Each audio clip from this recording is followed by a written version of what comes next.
శ్రీరాముడు కళ్ళు తేజలు తగ్గిపోయాయి. మరి బ్రహ్మచి దోషం కాబట్టి మరి నా కళ్ళు చీకటి కమ్మేయి కాబట్టి జాంబవంతుని తిరిగి మార్గం చెప్పమన్నాడు కదండి మహాప్రభువు. ఈ రాక్షసుల సంహారం జరిగింది కాబట్టి శివలింగం తెచ్చి నది ఒడ్డిన దానికి పుణ్య పురస్కారాలు చేయమన్నాడు కదా. మరి ఎవరు వెళ్ళి తెచ్చేరు పోయి దాసుల్లో ఎక్కడ లింగాలు ఏర్పడలేదు.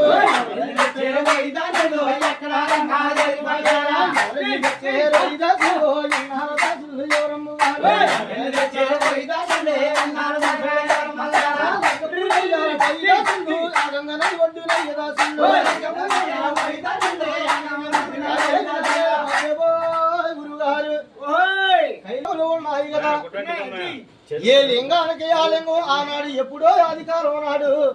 ఏ లింగానికి ఆ లింగానికి నియామించి ఉన్నాయి. కోటి లింగాలలో ప్రసిద్ధి చెందిన 12 జ్యోతిర్లింగములు ఏ దిశకి ఆ దిశకి పునర్జన్మచేశారు. మరి శ్రీరాముడు కళ్ళు తేజపోయింది కాబట్టి బ్రాహ్మణ సంహారం అయ్యింది కాబట్టి లింగం వచ్చి పూజ చేస్తే మళ్ళీ స్వతంత్రంగా నీ కళ్ళు కనపడతాయన్నారు కదా.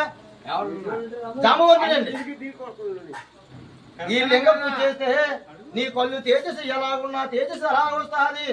కైలాసానికి వెళ్ళి లింగం తెమ్మన్నాడు కదండి మహాప్రభు. మరి ఇక్కడ హనుమంతుడు వెళ్ళి కైలాసానికి లింగానికి వెళ్ళాడు. కైలాసం అండి రామనాభ లంక